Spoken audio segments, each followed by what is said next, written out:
So today I had someone ask me a question about self-sabotaging. I have a group clearing that I'm going to be doing on Monday the 24th, and I'll talk a little bit about that at the end of this video. And it's about self-sabotaging. So she was asking me why, in general, is there like one particular general reason why people self-sabotage? And my answer to that was that most people end up self-sabotaging because there is some sort of gain that they may consciously or unconsciously perceive that they're getting by not following through with the things that they need to do to reach the goals that they need to. Now, not everyone necessarily thinks this way, and there are different layers to this, including generational traumas and past lives, if you believe in that. But in my energy work, there are certain things that I do pick up on when I'm working with people that come from not necessarily this timeline that we're in that can actually contribute to self-sabotaging behavior. And so, but going back to what I was saying before, the general answer to the question is that there is some sort of gain that a person could be getting. So for example, as a registered nurse, I speak with a lot of people who have a lot of health issues, chronic health issues. And a lot of times when I'm talking to people on the phone, you can tell that especially if they want to keep talking about the same thing or harping upon the same thing, talking about the doctor that they don't like or that the medication's not working. But if you end up giving any suggestions or saying, well, maybe you might want to talk to this specialist or try this avenue, that there's some immediate type of response where it's like, well, no, that's not going to work either. Or, everything that you suggest gets shut down. Now, I'm not saying, certain conditions are not very complex and, it's not that people aren't trying to find ways, but ultimately, when a person is trying to change or heal from something, they kind of can block the means by which they can accomplish that. And sometimes that's because, for a couple of different reasons, they may not be sure of what it's going to be like if they were to get better, and that can be a scary thing. So in the back of their minds, or even subconsciously, they might be kind of going, well, if I get better, then my spouse or my kids or whoever the case may be may not be there as much for me anymore. I might not be taken care of. What would be expected of me if I were to get better? Am I going to have to do more things at home? Am I going to have to finally go out and get a job then? What kind of responsibilities is going to be? I don't know what it's going to be like for me to be healthy. And that's a scary thing because I've been so sick for decades. So and this is just one example, but a lot of times when we are trying to accomplish something, what gets in the way essentially is ourselves. It's the energy around that particular situation that can be blocked or even kind of have like a stop type of energy where we can't even get to that one small thing that can make a difference. And a lot of times success is found in the things that we're avoiding, no matter how small that they are. And, I'm speaking from experience too.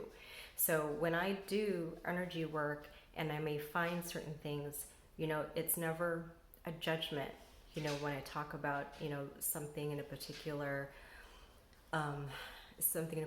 area of their aura. It's not a judgment whatsoever. Energy is purely information. And so when you can recognize what that is, and be able to clear it or at least to move it and bring awareness to what that is so that way you can take the steps to actively change it, then you change your energy. And that is where the success is. That is where the changes can happen. And then when you start to step into a different energy, then that is where you can kind of go, okay, well, that wasn't so bad, or what I was fearing wasn't as bad as I thought.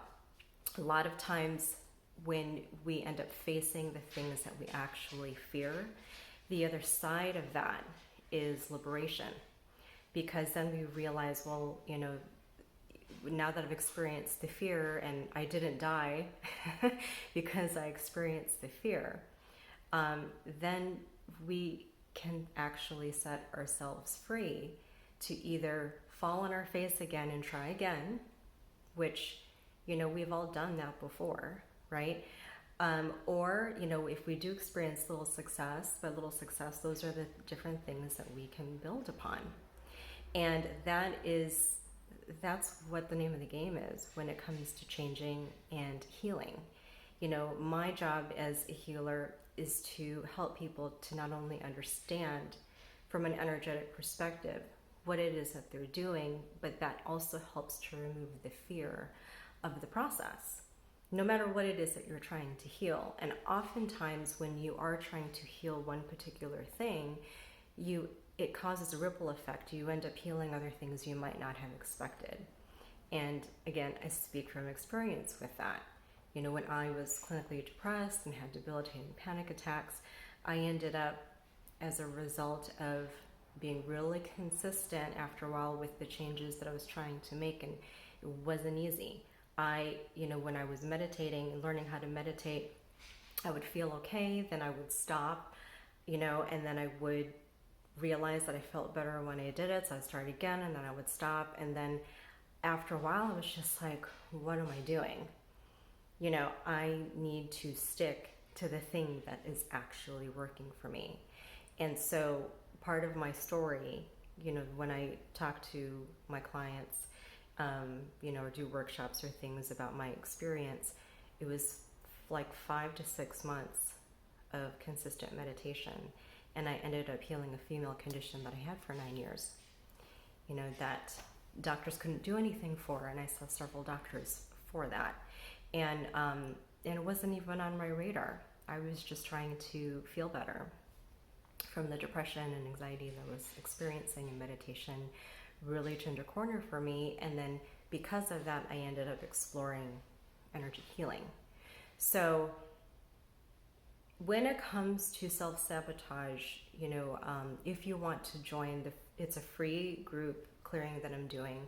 It's approximately half an hour. I explain to the group what's going to happen, and I attune to the group beforehand, and then I'll let you know what is going to take place.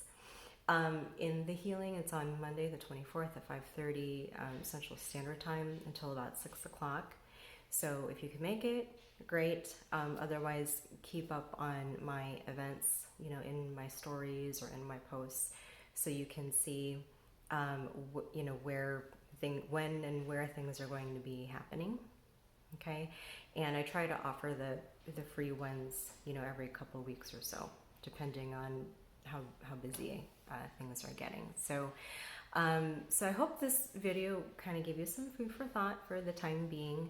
And if you have any questions, feel free to reach out.